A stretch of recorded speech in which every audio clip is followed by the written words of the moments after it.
अरे मम्मी जी, आप मेरे कमरे के बाहर यूं चोरी छिपे खड़ी होकर क्या झांक रही है? मैंने गौर किया है, जब भी मैं अलमारी खोलती हूँ आप किसी न किसी बहाने चुपके से कमरे के दरवाजे पर आकर खड़ी हो जाती हैं। यही देख रही है ना कि मैं पैसे किस अलमारी में रखती हूँ। बोलिए, अब चुप क्यों हैं? चोरी पकड़ी गई तो क्या सांप सूंघ गया? मैं आपको बहुत अच्छे से जानती हूँ। चुपके से आप पैसे निकाल लेंगी और जब आपकी दुलारी बेटी रचना या मामा जी आएंगे तो उन्हें पकड़ा देंगी और वो लोग पैसे लेकर रफ्फू चक्कर हो जाएंगे। फिर हम कैसे पता लगाएंगे कि पैसे किसने लिए हैं? यही बात है ना? पुष्पा अपनी सास प्रतिभा जी से कहती है।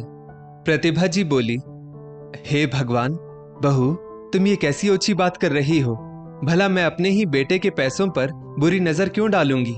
क्या मेरे बेटे का पैसा मेरा नहीं है?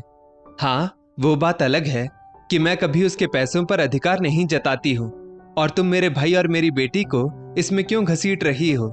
तुम्हारी भी माँ बहन हमारे घर में आती है, पर मैंने तो आज तक उन पर कभी शक की दृष्टि नहीं डाली। फिर तुम ऐसा कैसे सोच सकती हो? पुष्पा बोली, अच्छा तो अब आप अपने रिश्तेदारों की तुलना मेरी माँ बहन से करेंगी? अरे जाओ जाओ, कहाँ मेरा परिवार, कहाँ आप लोग। हाँ, और क्या कहा आपने? आपके बेटे के पैसों पर आपका अधिकार है। भला वो कैसे? मैं भी तो सुनूं। प्रतिभा जी बोली, एक माँ अपने बेटे को पाल पोस कर कमाने लायक बनाती है और जब बेटा कमाने लगता है तो उस पर उसकी पत्नी का अधिकार हो जाता है। वो कैसे? 27 साल मैंने मेहनत की और फल किसी और के नाम हो गया। ये तो सरासर नाइंसाफी है।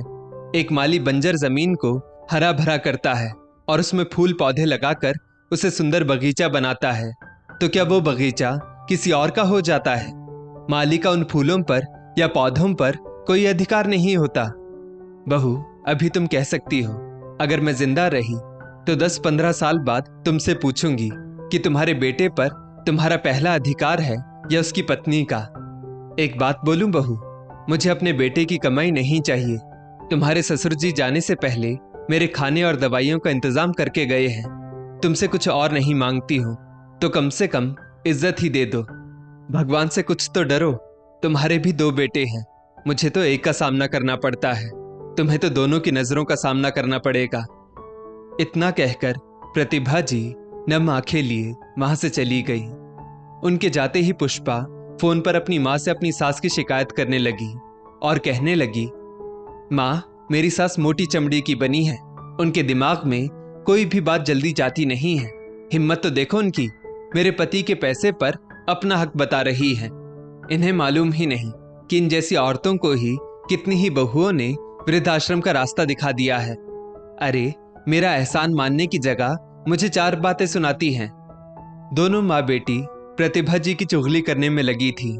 वहीं प्रतिभा जी की बेटी रचना का जब फोन आया तो माँ की दुखी आवाज सुनकर उसने कारण पूछा, तो प्रतिभा जी ने यह कहकर टाल दिया कि हर घर में छोटी मोटी बातें होती ही रहती हैं, उनको तूल देने से अच्छा है नजरअंदाज करना। यही फर्क होता है एक समझदार माँ और एक नकचड़ी बहू में। घर की शांति बनाए रखने के लिए प्रतिभा जी हर बार चीजों को अनदेखा कर देती थी, पर कब तक करती रहेंगी ये देखना है। प्रतिभा जी के पति ने अपनी सब जिम्मेदारियों को पूरा किया था। बेटी की शादी को अभी 6 महीने नहीं हुए थे कि अकस्मात मृत्यु के कारण वो दुनिया से चले गए। जब तक वे जीवित थे उनका बेटा संजय और बहू पुष्पा की हिम्मत नहीं होती थी प्रतिभा जी से बदतमीजी करने की। उन्होंने आंखें क्या बंद की, बेटे बहू ने घर पर अपना राज समझ लिया। यहां तक कि संजय का भरोसा अपनी मां पर से उठ गया। वो अपनी मां से चीजों को छुपाने लगा। जो भी पैसे होते पत्नी के हाथ में ही देता और पत्नी के सामने कई बार मां का अपमान भी कर देता था। ये सब देखकर प्रतिभा जी दुखी रहने लगी थी, जिसके कारण उनका स्वास्थ्य भी अब गिरने लगा था, क्योंकि मन के दुख को वो मन में ही दबाए रखती थी। उनकी कोई सुनने वाला नहीं था, तो वो किसी से आखिर क्या ही कहती। समय बीता। एक रोज पुष्पा अपनी बहन जो उसी शहर में रहती थी उसके साथ मॉल घूमने के लिए चली गई, प्रतिभा जी से ये कहकर कि मम्मी जी खाना बनाकर रखना और घर की देखभाल करना, मैं करवा चौथ की शॉपिंग करने जा रही हूँ। प्रतिभा जी के भाई जो उसी शहर में रहते थे वो हर दूसरे तीसरे दिन अपनी बहन और उसके परिवार की खोज खबर लेने आते जाते रहते थे। जो छोटे मोटे काम होते वो वही कर देते। पति की मृत्यु के बाद प्रतिभा जी को भाई का ही एक सहारा था। वो आकर बैठे थे। संजय उस दिन दफ्तर से जल्दी आया और इधर उधर पुष्पा को ढूंढने लगा। जब वो नहीं मिली तो प्रतिभा जी से धीरे से बोला, माँ, पुष्पा दिख नहीं रही, कहीं गई है क्या? और ये मामा जी हर दूसरे दिन क्यों आ जाते हैं? मुझे एक जरूरी काम था। प्रतिभा जी बोली, हाँ बेटा, कहकर तो गई है कि कुछ खरीदारी करने गई है। अगर तुम मुझे उस काम के लायक समझते हो तो मुझे भी कह सकते हो।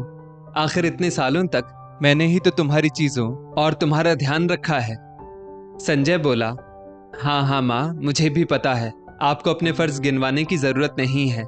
सुनिए, एक जरूरी बात है। ये कुछ पैसे हैं, संभाल कर रख दीजिए। ध्यान रखिएगा, बिना मुझसे पूछे फिजूल खर्च मत कर दीजिएगा। और हाँ, थोड़ा छुपा कर रखिएगा, क्योंकि हम घर में रहे ना रहे, मामा जी और उनके बच्चों का आना जाना तो लगा ही रहता है। घर को आश्रम समझ रखा है। और हाँ, जब तक मैं पैसे ना मांगू किसी को मत दीजिएगा। यह आपसे हो पाएगा? प्रतिभा जी बोली, अरे बेटा, तुम भी क्या बहू की तरह बातें करते हो? विश्वास भी कोई चीज होती है। ठीक है, लाओ 2 पैसे, मैं इसे अलमारी में ठीक से रख कर आती हूँ। इतना कहकर प्रतिभा जी ने पैसों को अलमारी में सहेज कर रख दिया। कुछ दिनों बाद एक शाम संजय ने प्रतिभा जी से कहा, माँ, मैंने आपको जो पैसे दिए थे वो निकाल कर दे दो। मुझे आज उन पैसों को वापस देना है। प्रतिभा जी अलमारी में कभी ताला नहीं लगाती थी, क्योंकि पुष्पा का कहना था कि आपकी जो भी चीज है हमारी ही है, तो आप उसमें ताला नहीं लगाएंगी। और अगर ताला लगाती भी हैं तो चाबी मेरे कमरे में रखिएगा। कुछ देर बाद जब प्रतिभा जी अलमारी खोलकर पैसे निकालने गई तो पैसे वहां थे ही नहीं, वो तो गायब थे। वो परेशान सी लौटकर बेटे के पास आई और सोचने लगी, अब क्या कहूं बेटे से। माँ को परेशान देखकर संजय ने पूछा, क्या हुआ माँ, खाली हाथ क्यों आई हो? पैसे दो ना। अरे, वो किसी और के उधार के पैसे थे, उसको आज ही देना है। आज वापस नहीं दिए तो वो घर पर आकर फालतू में चिल्लम चिल्ली करेगा। प्रतिभा जी के चेहरे की हवाइयां उड़ी थी।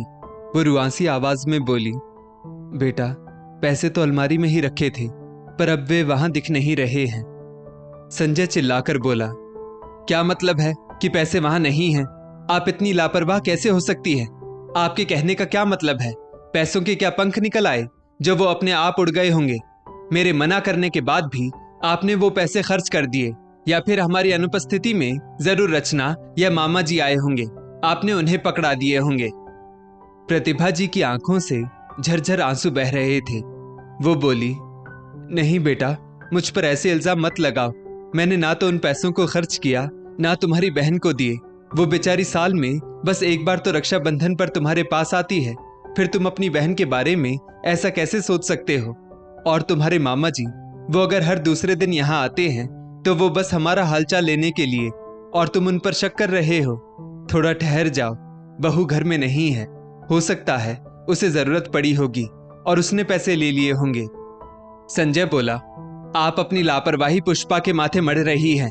अगर आपने पैसे खर्च नहीं किए, रचना को नहीं दिए, तो पक्का मामा जी ने पैसे निकाले होंगे।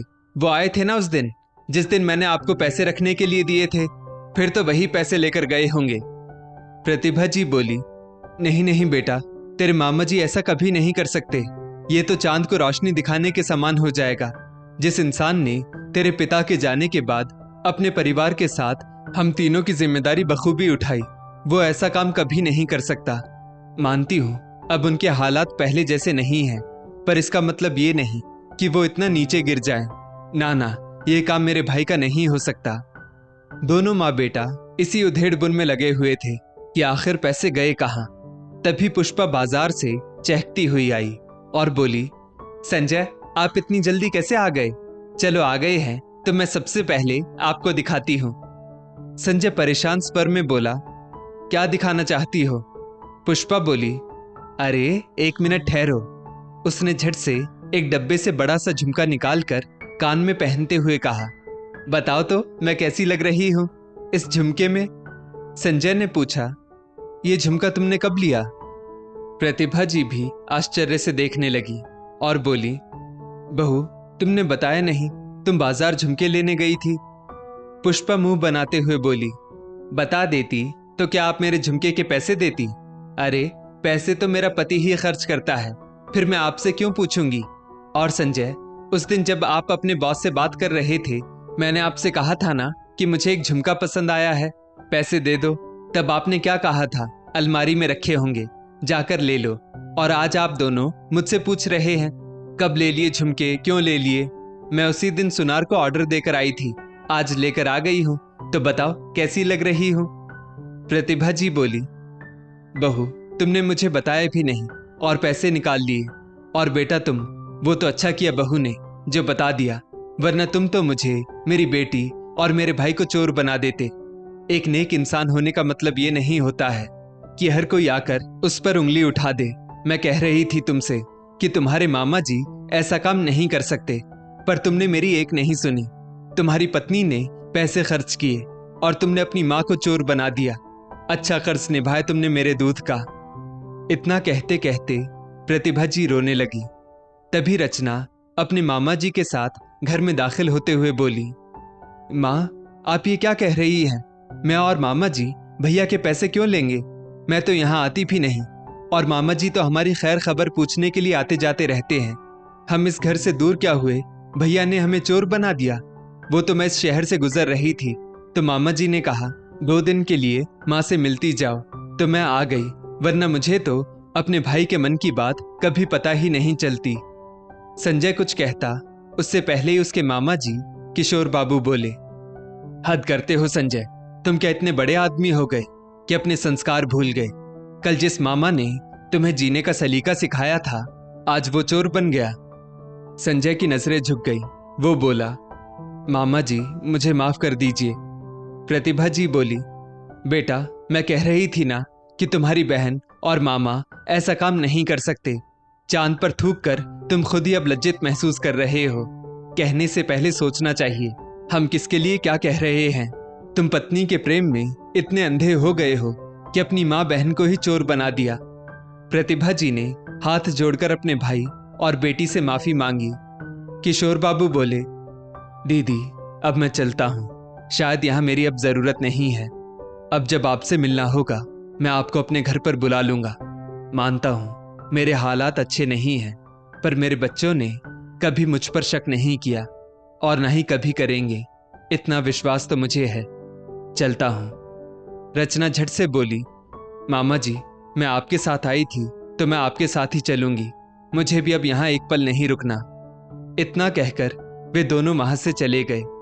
प्रतिभा जी वहीं खड़ी रही और अपने बेटे से बोली, तुम दोनों की वजह से आज मुझे अपनी बेटी और भाई के सामने लज्जित होना पड़ा। इस बात के लिए मैं तुम्हें जीवन भर माफ नहीं करूंगी।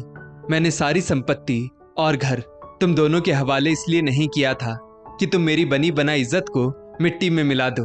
अगर तुम्हें मुझ पर या मेरे जानने वालों पर भरोसा नहीं है तो तुम अपने रहने का इंतजाम कहीं और कर लो। पुष्पा कुछ कहती उससे पहले ही प्रतिभा जी बोली, बस बहू कुछ ऐसा मत कह देना कि मेरा हाथ उड़ जाए। तो मुझे वृद्धाश्रम भेजने वाली थी ना। अरे जिसके रहने का खुद ठौर ठिकाना नहीं वो दूसरों को उंगली दिखाती है। बेहतर होगा तुम दोनों पति पत्नी अभी के अभी जाकर रचना और मामा जी से माफी मांगो। पुष्पा बोली, माफी मांगे मेरी जूती, आपकी बेटी की क्या औकात है जो मैं उससे माफी मांगूंगी, और मेरी गलती ही क्या है? संजय कुछ कहता उससे पहले ही प्रतिभा जी बोली, संजय अगर तुम लोगों ने माफी नहीं मांगी तो बेहतर होगा मेरे घर को खाली कर दो। मैं अपने ही घर में चोर बनकर नहीं रह सकती। इतना कहकर वो अपने कमरे में चली गई। संजय ने अपनी पत्नी को समझाया कि अगर हम इस घर को छोड़कर कहीं और रहने गए तो उतना खर्च करना मेरे बस की बात नहीं है। ऐसे ही मेरी हालत टाइट है, ऊपर से तुम्हारे ये रोज रोज के ड्रामे। बिना पूछे तुमने किसी के उधार के पैसे खर्च कर दिए। कल सुबह जाकर ये झुमका वापस कर देना और सारे पैसे लाकर मुझे देना ताकि मैं उस आदमी को लौटा सकूं। और याद रखो, माँ अगर खुश नहीं रही तो हमारे लिए बहुत मुसीबत हो जाएगी। पुष्पा ने अपनी माँ को सारी बात बताई तो उन्होंने कहा, बेटा समझदारी इसी में है कि दामाद बाबू की बात मान लो। कहीं तुम्हारी सास ने सब कुछ तुम्हारी ननद के नाम कर दिया तो तुम क्या करोगी? तुम तो सड़क पर आ जाओगी और मैं तुम्हें यहाँ रख भी नहीं सकती क्योंकि यहाँ का सब कुछ तुम्हारा भाई देखता है। पुष्पा को समझ आ गया कि उसने आज तक जो भी किया था उसके लिए प्रतिभा जी उसे बच्चा समझकर माफ कर रही ही थी, पर अब उसे माफी नहीं मिल पाएगी तो उसे सीधा रास्ता अपनाना ही पड़ेगा। और उसने माफी मांगने में ही भलाई समझी।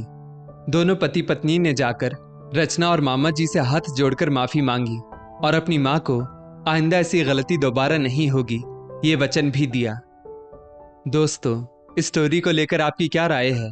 नीचे कमेंट करके जरूर बताइएगा और ऐसी ही और भी बेहतरीन वीडियोस के लिए हमारा पेज जरूर फॉलो करें। धन्यवाद।